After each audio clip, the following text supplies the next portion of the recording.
Hello, Psychonauts. So, really today what I wanted to do was talk to you about my recent DMT trips. Um, so I'm gonna go over some of my modes. But yeah, I have to get this information out. So, hello, Psychonauts. How are you today? I'm glad you're here. So I have a lot to tell you about my recent DMT trips. I'm gonna tell you all about them.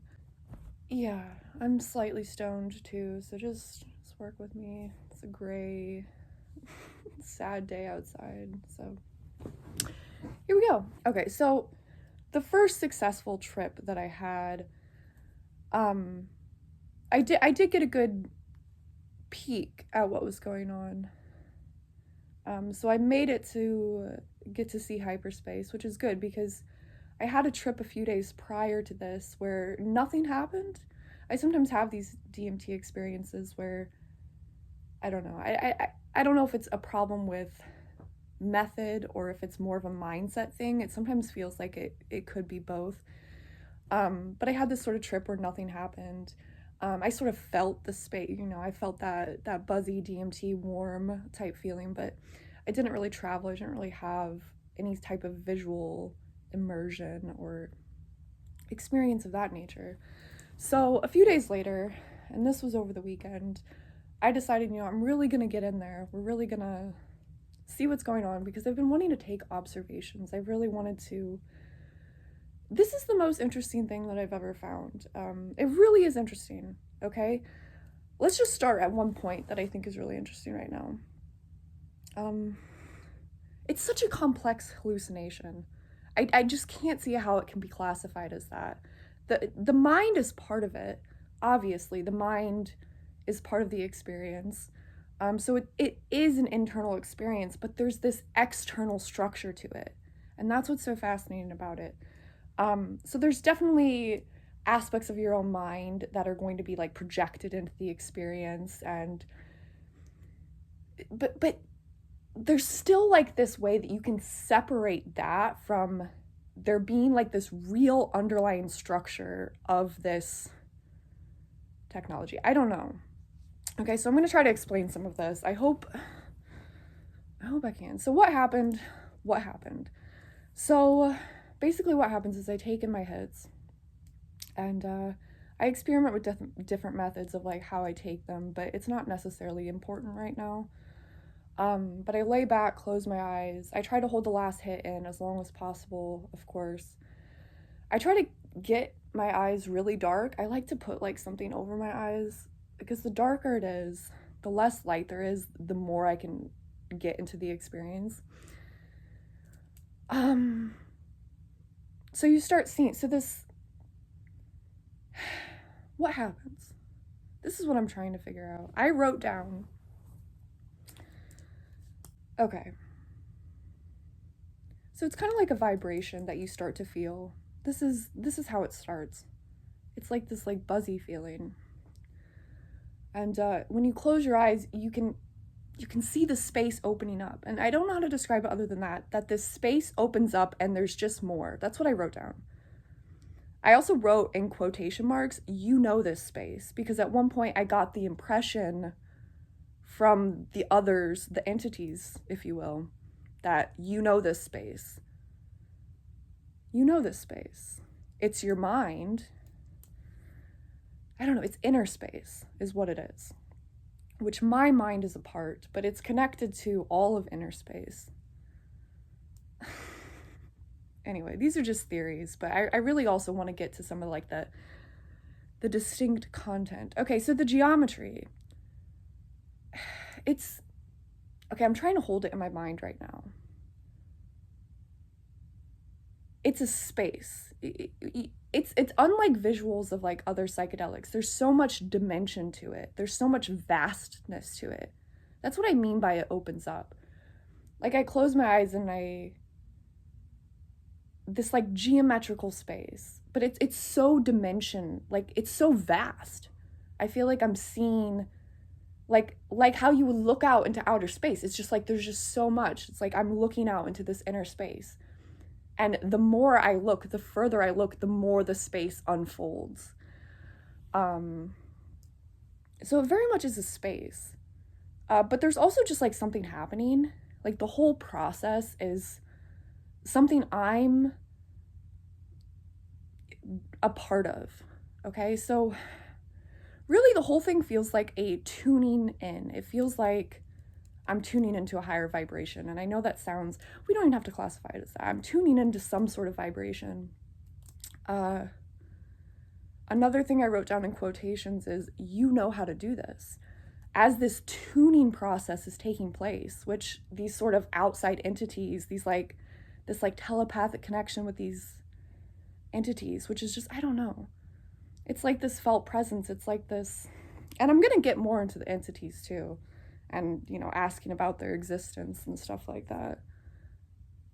That was my cat, and he scratched me. Who cares? Okay. The brain as a tuning machine. Yeah, see, I'm writing down a lot of theories in these notes.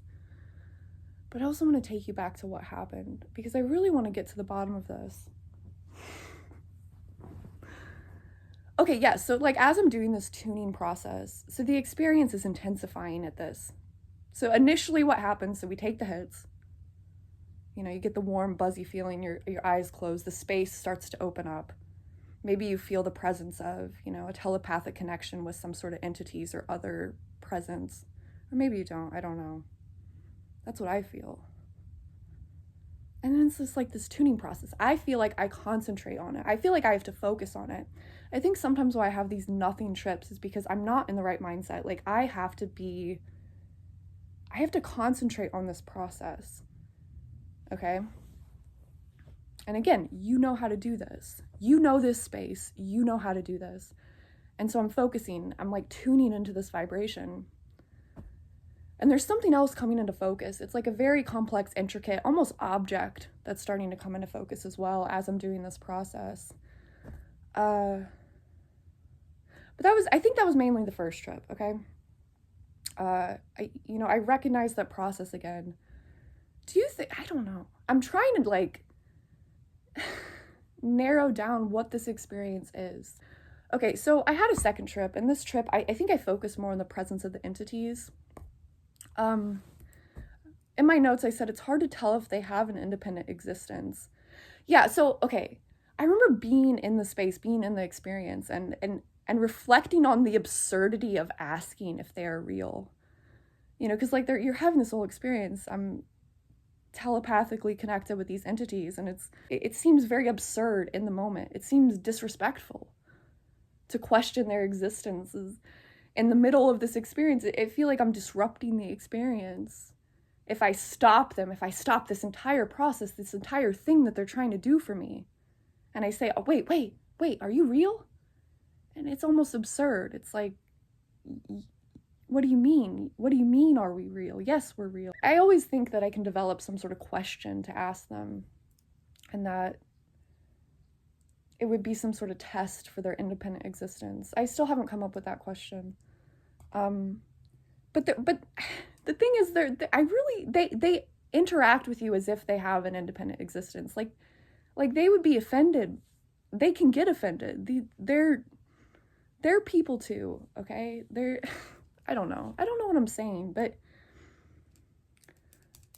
okay, so some other observations. Thoughts get in the way. So yeah, definitely thinking gets in the way of the experience. If you start thinking too much on the experience you start bringing it back down. It starts conceptualizing, and you come back to reality. Breath gets in the way. I do notice breathing gets in the way too. Breathing distracts me. So, sometimes I want to just, not breathe, because I can go deeper into the experience if I'm not worrying about the breath. But then you kind of breathe automatically. This whole thing is happening very quickly. Another thing, I did notice something with rapid eye movement again. I do notice when I'm focusing on the tuning in, that can happen. If I'm really focusing on it, my eyes kind of want to just start kind of fluttering like that. I don't know, I start thinking, exploring theories of like, this really is, we're kind of seeing the inner structure of my brain, that these machine elves, that they're like cleaning my brain. At one point in the experience, I asked, can I sleep? Because I was feeling very tired, and they almost said, it's better if you do. And that's where I came up with this theory of, they're like machine elves cleaning my brain while I dream and sleep. I don't know what I'm talking about, but okay, let's talk about the space again. The more you look at it, you can't tell the depth, the dimension, the distances between 2 points. It's a very strange geometry, and I've used this word before, but it's non-Euclidean, and I think that that's important. It's distinctly non-Euclidean. It's not necessarily an intuitive geometry, because it's not like the space that we normally interact with. There's so much of it. There's so much space within the space. I describe it like this. It's hyperbolic space, and hyperbolic space is more spacey space. I did a whole video on the geometry of DMT hyperspace. I did have a third trip, though, on this day, and the third trip, I had too much. So this is when I realized this really is a technology that I need to master. I wrote a little note, something I'll explore my entire life, hopefully not as recklessly as I currently do. I more just mean that, like, recklessly in terms of precision. Like, I'm not very precise with these experiments. I wish I could explore it from, like, a more scientific perspective. I don't know. But there's also, I think there's value in stepping away from the scientific mindset. But I really do want to study it from a scientific perspective as well. I want to do both things. Like, I want to experience it as, like, a curious, innocent, playful explorer, because they like that. They like when you're, like, curious about them. They like when you just go with it. They want to play. It's like they want to play with you, and they're very receptive to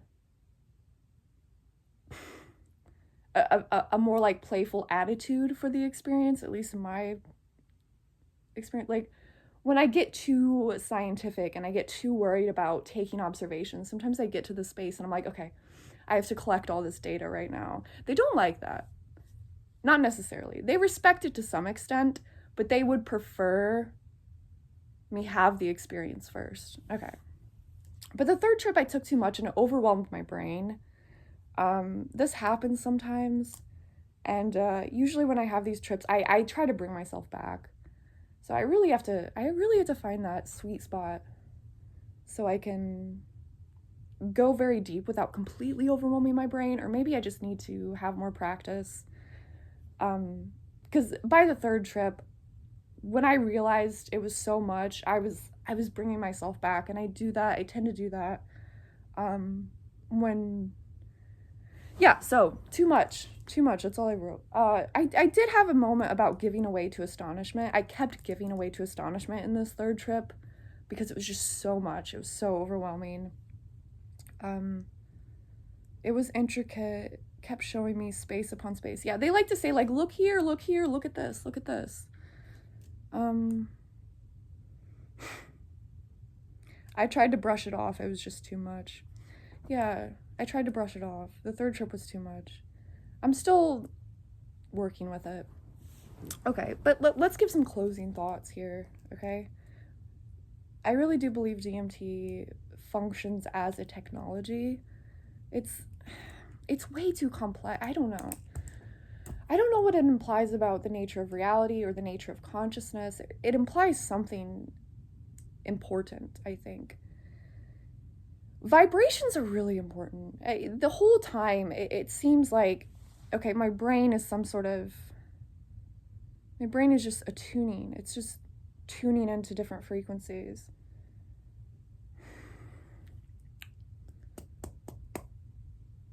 Like, the hallmark, like, the characteristic of the DMT experience is this vibration.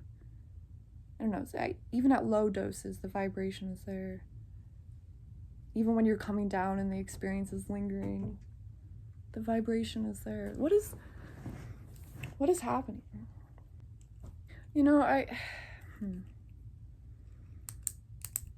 What could be happening? What do you think is happening? I think anybody with enough intelligence looking into this experience. I don't see how it could be classified as just a hallucination, and how that can be any sort of satisfying answer.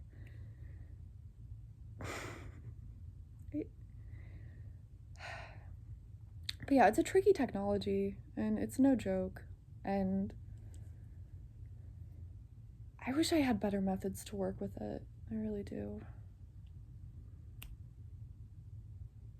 Yeah, those are my takeaways. Those are my takeaways. I don't really have anything else. I'm still integrating all of my ideas from all of my years as a psychonaut. You know, the integration process is always happening. But really, this is something I'd like to pursue and study for my entire life. I think there is an interesting point of study with DMT in particular. There's something to it. I just know it. Okay? I just know it. Tell me what you think. What are your thoughts on DMT? Let's just have sort of open discussion, or let me know what you want. What do you want me to talk about? Because I don't know. I could probably go into a lot of different subtopics when it comes to DMT. And I'm not sure which one. I always want to go like, let's talk about the entities, or let's talk about the geometry. Let's talk about the vibration. Something. Okay, I have to say bye now, so goodbye. Goodbye.